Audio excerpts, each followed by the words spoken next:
Okay, calm down, calm down, calm down. I know what you're thinking. You're probably saying, Chris, what are you doing? You already reviewed Halo like ages ago. Are you losing it? Are you going insane? Well, I'm already insane, but that's not the point. Point is, this is the anniversary edition I'm reviewing, not the original PC version that I reviewed way back when. So, yeah, and I know this makes me look like a massive fan of the IP I'm reviewing when I review one game twice, just because they're different versions. But trust me, I'm not a huge Halo fanatic.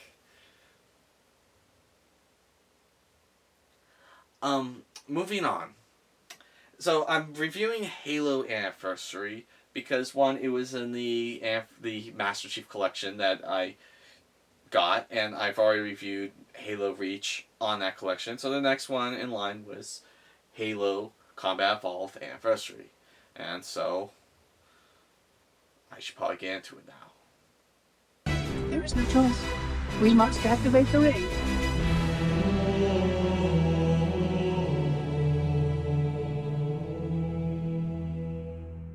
Okay, so first things first, if you've already played this game, you know what to expect. I'm also not going to be talking about gameplay elements that were in the original game. I'm kind of just reviewing the changes they made to the original game.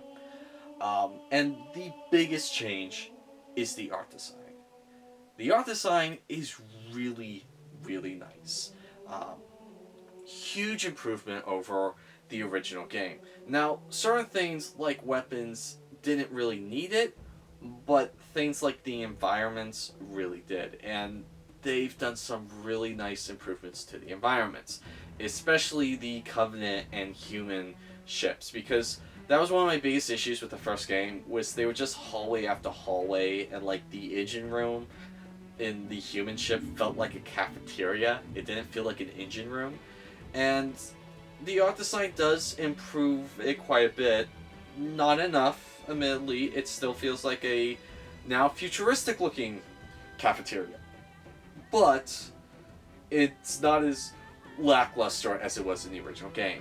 Another thing they've done is they've improved how the weapons look. So they match more of the art design in Halo Reach.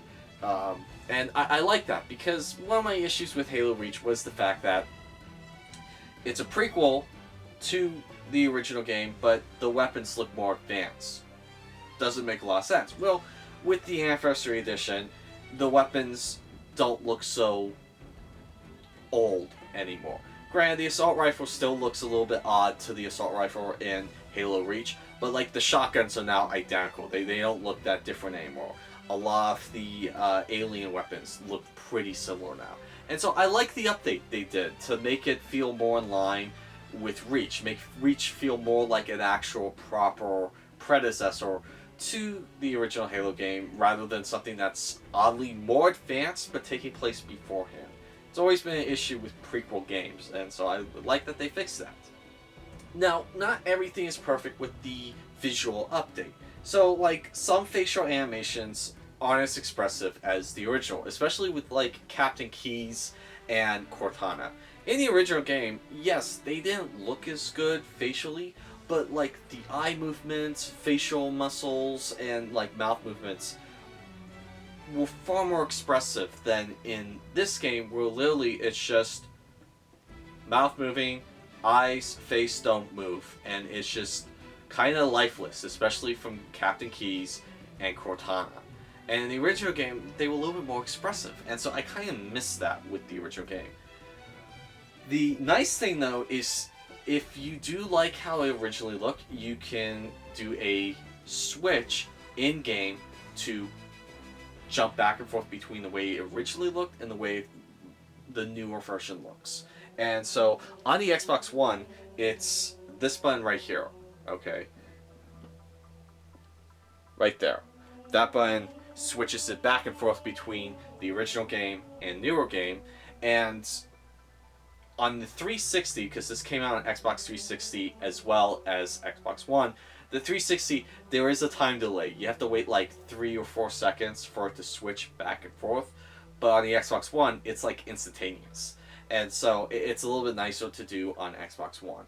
Now, audio is still problematic, and it has that same issue that like Halo Reach had, where like after the first Halo game, audio levels were just all over the place. Like, you know, voice levels were much lower, music levels were much higher, and like they would do like audio over mic. And so you got this, okay, so there's very important, let's do, and at the same time you have the orchestra going, oh,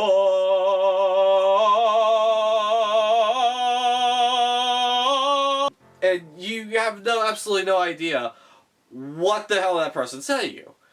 There is a slight fix to this, and that's headphones. So the nice thing about Xbox One is it has Windows Sonic. It's this spatial 3D audio that you can do with any headphones. The cheapest headphones you have. You just need to plug it into here in this little port at the bottom of your Xbox One controller.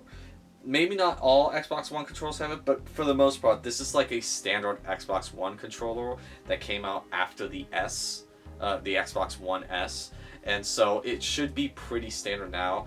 But any controller with a jack at the bottom, you just plug your headphones in, and you can enjoy that spatial 3D audio. And the music levels aren't as intensive. The voice audio is a little bit higher, and you can hear things much, much better. Ever since I found this out, I kind of only been playing the campaigns with headphones. So I did see a better time with audio with headphones on this than without. It's unfortunate that the original game, I don't remember ever having an issue with headphones being needed, so that's a shame. And another issue coming over from Reach is there's still this really annoying like slow down pause that happens when you hit a checkpoint every time in this game. And so, I mean, just you'll be playing and the game just freezes, audio's still playing, and you're just like, oh, is my system crashing? And then it continues on again. It's like checkpoint saved. And so that gets annoying. It's a rollover from Halo Reach, and I don't know if that's prevalent on Xbox Series X or S, but it is prevalent on Xbox One S. So, worth knowing. Now, something unfortunate with this new version is that the difficulty modes have been bastardized. So, in the original PC version of Halo, that's not the Anniversary Edition, I was able to enjoy the normal mode perfectly fine, have a blast with it, wasn't too happy about the hard and legendary mode, but you know, normal was still great for me. And then I started playing this on normal, and after a certain time, it was just getting insanely difficult. Like, why do I need an entire magazine just to take off the shield on this elite? Why is my shotgun not doing any better? Why are these enemies so much harder to kill than they were earlier in the game? Well, that's kind of the same issue I had with Reach.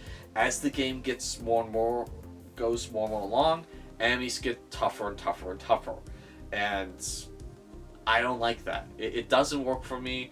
And so really the only time I was really able to enjoy this was playing this game on the easiest setting. Alright? When the original version, when I can have a fun time on normal with the original version, but the remastered version, the only way I can have fun is on easy, that is a serious problem. Okay? I should be able to enjoy the normal mode, but I can't because it just keeps ranking up the enemy difficulty. It's like, why are these enemies all suddenly more powerful than they were earlier in the game? It makes no sense. And another thing that sucks is that a lot of the guns have been nerfed from the original game. In the original game, my favorite combination was the assault rifle and the shotgun. I mean, those two guns together, I felt like Ellen Ripley on the elevator at the end of Aliens. Like, it's the perfect combination, alright? Just spray with the assault rifle, do some crowd control with the shotgun. Like, nothing could beat me in the original game with that. And in this, the shotgun's not that powerful, the assault rifle isn't that accurate, and again, not that powerful. It's like all the weapons have been nerfed, in addition to the difficulty spike they added to normal mode. And so that's really disappointing. Now, the Anniversary Edition did get a Firefight Mode.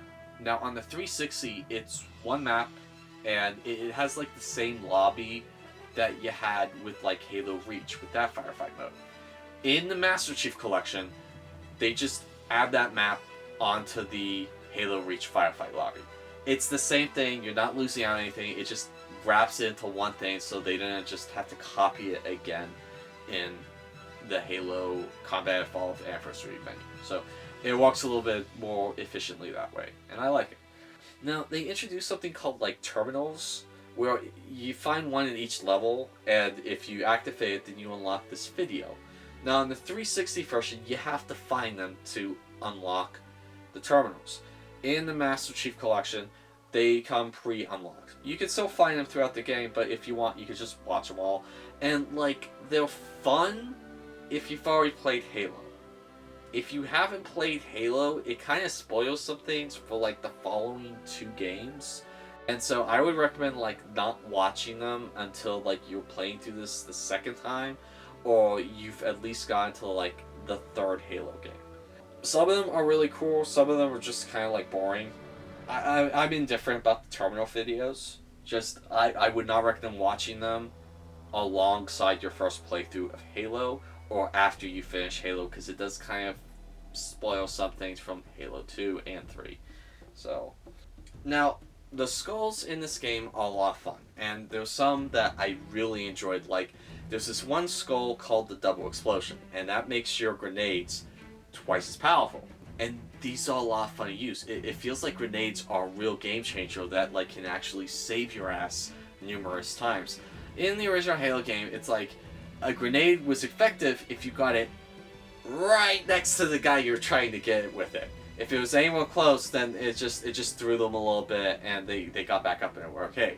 In this, it feels like an actual grenade. The one issue: once the flood shows up, turn that skull off.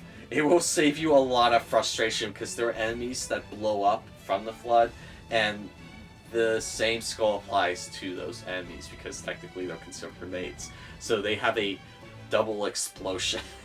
So I would recommend keeping that skull turned off. So overall, if you've played Halo before, this is a good game to get if you have a 360 or if you're getting the Master Chief Collection. It's a nice graphical update. If you've never played Halo before and you want to see the game at its best, I would recommend trying to get an original Xbox version or an original PC version. I know that might be a little confusing because they now offer Combat Evolved Anniversary on PC. And so I'm talking about the original one. If you want to see like the best gameplay, then yeah, that's the version you get. You can enjoy the normal version on that mode. But if you want the best looking version, I would recommend going with this one. Because it does look amazing. And if you're playing this for the 5th or 6th time, you're going to enjoy this. Just, you might want to keep it on easy so you can enjoy the campaign and not have to deal with the really weird, inconsistent difficulty spikes in the normal mode. So, anyway, that's my review of Halo Combat Evolved Anniversary on the Master Chief Collection for Xbox One. And this is backwards compatible through Xbox Series X and S, so keep that in mind. And my name's Chris with 11th Hour Reviews. This has been my review of Halo Combat Evolved Anniversary, and that will be all.